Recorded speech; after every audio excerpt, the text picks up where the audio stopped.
and welcome back to Killer Keyboards. Today we've got another keyboard sent from Banggood, the Gamakay CK68. I've covered the Gamakay LK67 and that was a great board to get started into the hobby. Let's check out what this board has to offer. This video is not sponsored, but I am an affiliate and by purchasing through my link it helps support the channel. So opening up the box we get a keycap puller, a braided USB-C cable and a 2.4 GHz dongle. The manual has instructions for Bluetooth pairing, macros and lighting effects. Important to note here, this board is not VIA compatible, so you will not be able to remap the keys.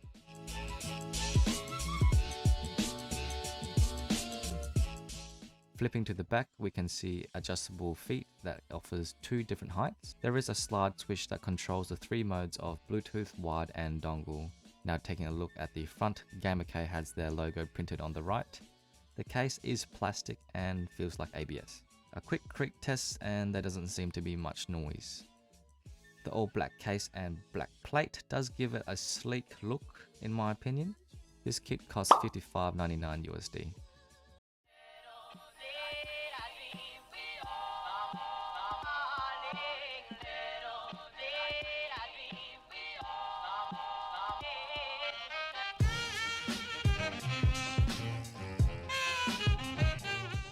For the keycaps, Banggood has sent me the PBT Stargazing cherry profile.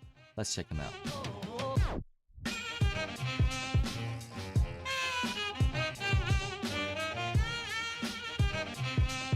It comes with a keycap puller and all the sizes you need for a 65%.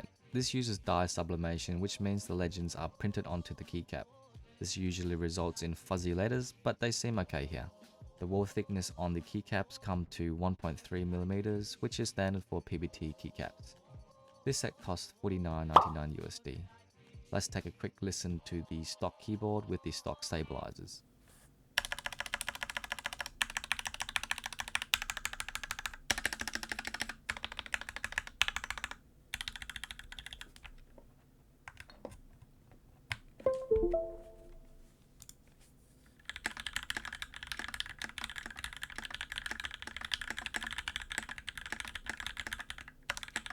The stock stabilizers don't sound the best, so we're gonna clip and lube them.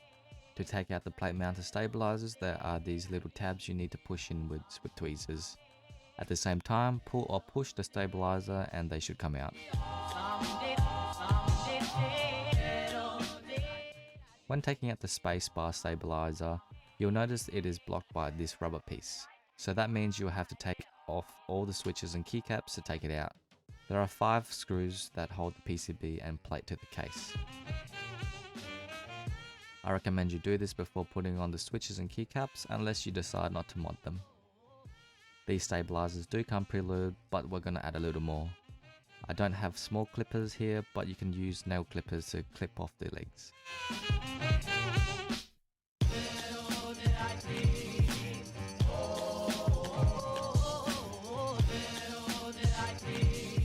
Here I'm applying some dielectric grease with a syringe. If you don't have one, you could also apply it onto the wire. I hit both sides with the lube to make sure the hole has a decent amount of lube.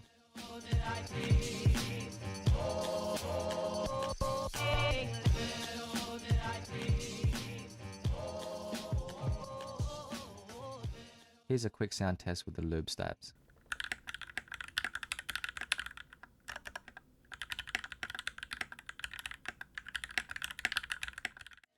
Alright, I'll let you guys judge the sound test and let me know your thoughts in the comments.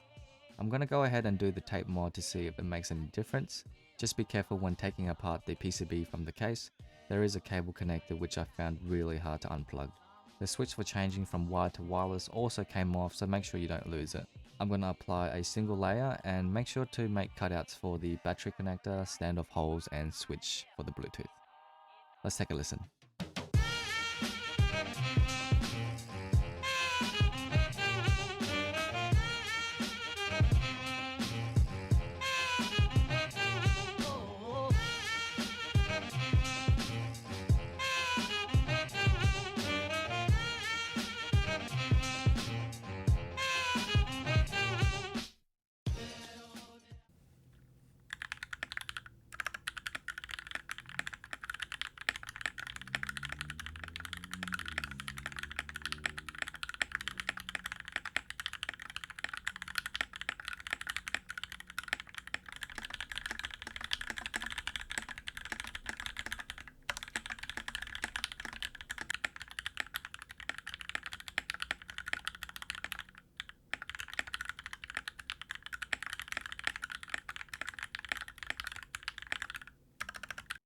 To use the Bluetooth function, switch it to the Bluetooth mode and press the function plus Q and hold it for 3 seconds.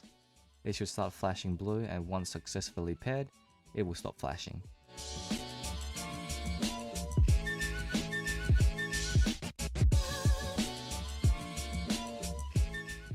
To use the dongle, insert it to the USB port and it should start working straight away. To scroll through the lighting effects, press function and page down. The lighting effect doesn't seem to be very strong and visible from the top down view. To decrease the brightness, press function and arrow down, and to increase the brightness, press function and arrow up.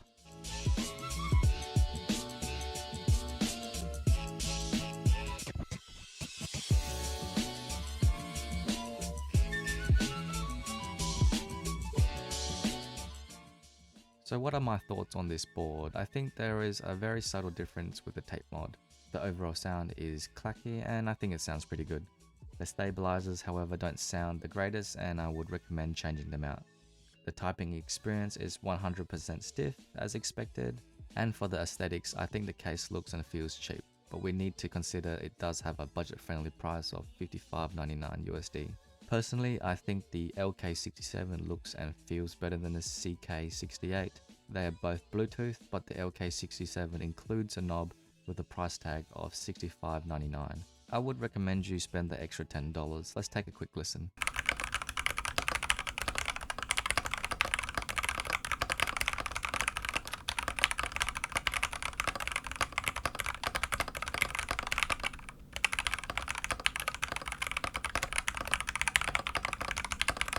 If you're interested, I did a review which you can click on the top right corner.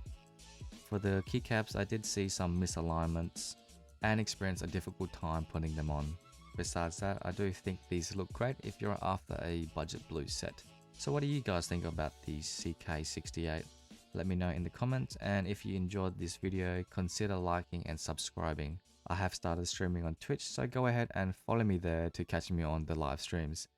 Thank you for watching. I'll see you on the next one.